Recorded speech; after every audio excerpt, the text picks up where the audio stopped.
Matthew 27. When the morning was come, all the chief priests and elders of the people took counsel against Jesus to put him to death. And when they had bound him, they led him away and delivered him to Pontius Pilate the governor. Then Judas, which had betrayed him, when he saw that he was condemned, repented himself, and brought again the 30 pieces of silver to the chief priests and elders, saying, I have sinned in that I have betrayed the innocent blood.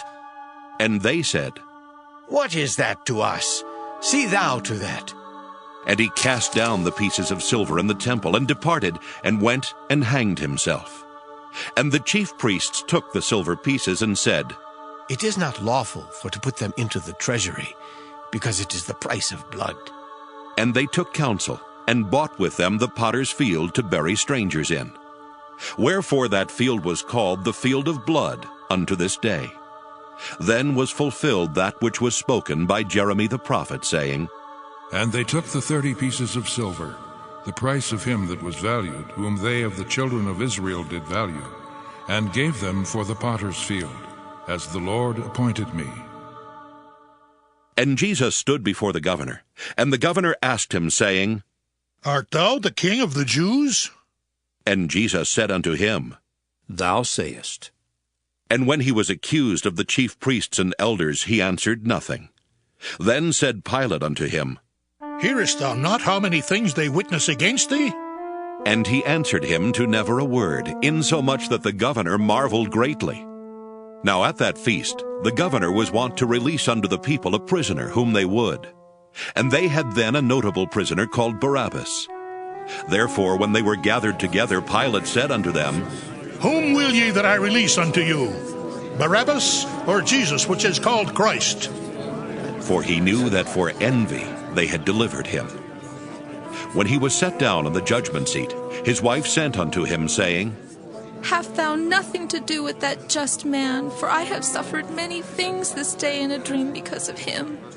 But the chief priests and elders persuaded the multitude that they should ask Barabbas and destroy Jesus. The governor answered and said unto them, Whether of the twain will ye that I release unto you? They said, Barabbas! Pilate saith unto them, What shall I do then with Jesus, which is called Christ? They all say unto him, Let him be crucified! And the governor said, Why, what evil hath he done? But they cried out the more, saying, Let him be crucified! When Pilate saw that he could prevail nothing, but that rather a tumult was made, he took water and washed his hands before the multitude, saying, I am innocent of the blood of this just person. See ye to it. Then answered all the people and said, His blood be on us and on our children! Then released he Barabbas unto them. And when he had scourged Jesus, he delivered him to be crucified. Then the soldiers of the governor took Jesus into the common hall, and gathered unto him the whole band of soldiers. And they stripped him, and put on him a scarlet robe. And when they had platted a crown of thorns, they put it upon his head, and a reed in his right hand. And they bowed the knee before him, and mocked him, saying, Ha ha ha! Hail, King of the Jews! And they spit upon him, and took the reed, and smote him on the head. And after that they had mocked him, they took the robe off from him, and put his own raiment on him, and led him away to crucify him. And as they came out, they found a man of Cyrene, Simon by name. Him they compelled to bear his cross. And when they were come unto a place called Golgotha, that is to say, a place of a skull, they gave him vinegar to drink mingled with gall. And when he had tasted thereof, he would not drink. And they crucified him, and parted his garments, casting lots, that it might be fulfilled which was spoken by the prophet. They parted my garments among them, and upon my vesture did they cast lots. And sitting down, they watched him there, and set up over his head his accusation, written, This is Jesus, the King of the Jews. Then were there 2 thieves crucified with him, one on the right hand, and another on the left. And they that passed by reviled him, wagging their heads, and saying, Thou that destroyest the temple and buildest it in 3 days, save thyself. If thou be the Son of God, come down from the cross.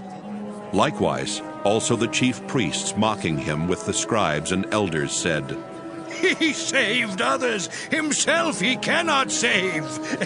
If he be the King of Israel, let him now come down from the cross, and we will believe him. He trusted in God, let him deliver him now, if he will have him.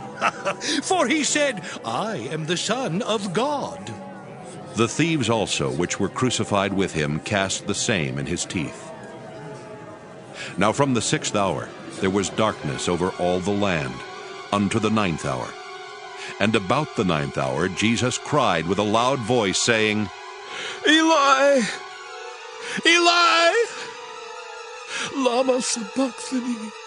That is to say, My God, why hast thou forsaken me? Some of them that stood there, when they heard that, said, This man calleth for Elias. And straightway one of them ran and took a sponge and filled it with vinegar and put it on a reed and gave him to drink. The rest said, Let be. Let us see whether Elias will come to save him. Jesus, when he had cried again with a loud voice, yielded up the ghost. And behold, the veil of the temple was rent in twain from the top to the bottom, and the earth did quake, and the rocks rent. And the graves were opened, and many bodies of the saints which slept arose and came out of the graves after his resurrection, and went into the holy city, and appeared unto many. Now when the centurion and they that were with him watching Jesus saw the earthquake and those things that were done, they feared greatly, saying, Truly, this was the Son of God. And many women were there, beholding afar off, which followed Jesus from Galilee, ministering unto him, among which was Mary Magdalene, and Mary the mother of James and Joses, and the mother of Zebedee's children. When the even was come, there came a rich man of Arimathea named Joseph, who also himself was Jesus' disciple. He went to Pilate and begged the body of Jesus. Then Pilate commanded the body to be delivered. And when Joseph had taken the body, he wrapped it in a clean linen cloth, and laid it in his own new tomb, which he had hewn out in the rock. And he rolled a great stone to the door of the sepulchre, and departed. And there was Mary Magdalene and the other Mary sitting over against the sepulchre. Now the next day that followed the day of the preparation, the chief priests and Pharisees came together unto Pilate, saying, Sir, we remember that deceiver said, while he was yet alive, After 3 days I will rise again. Command, therefore, that the sepulchre be made sure until the 3rd day, lest his disciples come by night and steal him away, and say unto the people, He is risen from the dead. So the last error shall be worse than the first. Pilate said unto them, You have a watch. Go your way, make it as sure as you can. So they went and made the sepulchre sure, sealing the stone and setting a watch.